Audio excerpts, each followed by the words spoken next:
keep the timing in mind because we'll have to wrap up the inaugural session by 11:45. Over to you, sir. Thank you, and good morning, everybody. It's a special honor for me and for my office to be invited to participate in this second annual event of affordable housing. Special honor, especially for me to share this with such a distinguished panel, real leaders and stakeholders, and also such a wonderful audience. First of all, I'd like to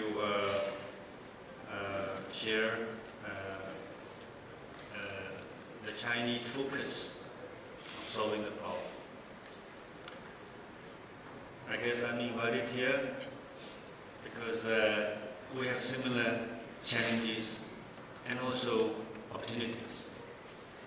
I hear already earlier speeches talk about the slum issue, how to handle it. And in China, we have similar actually challenge, and now we turn it into alternative. We used to call them shanty towns, or we also call them sometimes village in a town, or township villages. They used to be kind of a shame, over the past 20 years.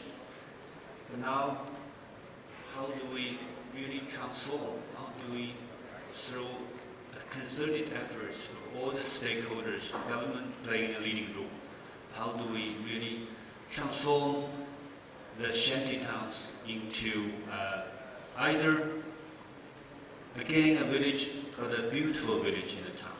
And how do we really provide affordable housing to all living in cities and in the suburban areas? I think this kind of efforts China has been taking, and it's also an ongoing effort. I think China, India, we have a similar situation. I would like to share with our audience here. So the focus, first of all, is the focus on the. I also, I think, I hear in the previous speeches, how do we look at the challenge caused by the shanty towns? My government, especially this President Xi Jinping and Prime Minister Li Keqiang, one of the priorities of the government is to provide affordable housing. Over the recent 20 years, we have at the center level Ministry of Housing and Urban Construction. So there's a ministry combining housing and urban and rural construction issue. So construction, housing is a priority from the government point of view. And the guiding principle has been, so I come to, the guiding principle has been always letting the market play the cardinal role. It has been the guiding principle for my government in handling this housing issue. But at the same time, we also, the government also has three top priorities. One is poverty alleviation. So we are taking this issue of housing not only at the city level but also on the rural area, in the rural area. So these three priorities also has been very open and very transparent through the beginning and throughout the process. The three priorities: poverty alleviation, and also avoiding major risks, especially financial risks. And the third, again, is to protect the environment or improve the environmental quality. So these, I would say, the pillars, the guiding principle of letting the market playing the cardinal role, and also the three priorities of poverty alleviation, of avoiding major risks, and also environmental protection has been there throughout the process. And they are always open and transparent. I'd like to share with you here some figures with regard to the shantytown transformation. It is something I think every Chinese witnessed over the past 10 to 20 years. Through government support, there has been, according to my Ministry of Housing and Urban and Rural Construction, 80 million houses provided for the city and suburban citizens over the past, especially the recent past 20 years, providing housing, affordable housing to 200 million people. We have a population of course, like India, big population, but this providing 200 million is also quite a big deal, almost one-sixth or one-seventh of the whole population. That's a stable and steady improvement of the living situation. So that's a figure I have from Thank you. Of course, still a long way to go. Government cannot do everything, as I said. The principle is let the market play the leading role. There has been, in previous speeches, such a complex issue of housing. Also is a basis for, I would say, for the overall economy, the largest employer, as I mentioned in the beginning. So, the focus, as I mentioned, and secondly, is the opening, the open up, the whole concept of the approach to the housing issue through an open and transparent process to avoid the two common phenomena that we experience quite a lot in China. I think in many parts of China, if we talk about housing, especially Hong Kong, avoid issues like the bubble, the bubble in the property market, and also bubble in the financial market. That's something my government has always been taking very seriously.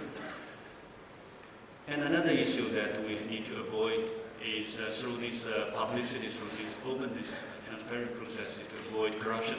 It's also, I think, understandable in the property market, in all these business, because it involves the whole range of things, from government, from financing, from real estate, to all the citizens, especially if you come to address issues in big population countries like China, huge rural population, involves everybody, and involves large sums of money. So that's another issue. I think through openness and transparency, we avoid these risks. And thirdly, I want to share with everybody is, I think, the case or the experience in the Chinese housing initiative, although we're still on the process of improving, I think, I believe might be also relevant to the Indian market, because our two countries, we are with the world's largest population, and we have the largest rural population. Essentially, we are all rural civilizations undergoing this transformation of urbanization. So my ministry, as I said in the beginning, is Ministry of Housing and Rural and Urban Construction. I think, I also believe that for a majority of the rural population, there has always been a dream, a city dream. If you look at it from a greater perspective, it is also a large percentage of the Chinese dream is in the city dream, in the urbanization dream, in the housing dream. So now you can see this housing issue is so important. I believe also the case in India. The dream for people to enjoy better affordable housing is probably the dominant demand everywhere. So I think in this connection, the rural people's dream, or the urbanization dream, or the China dream, or the Indian dream, we are very much connected. We have special responsibility with such huge quantities of huge population, huge either financial, environmental, all these opportunities and challenges. I think we need to work together.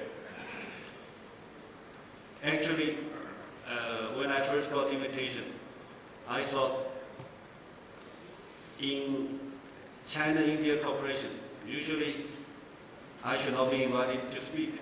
I should be invited into action.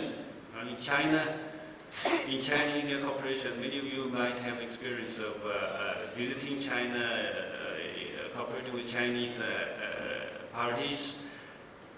We are good at getting things done.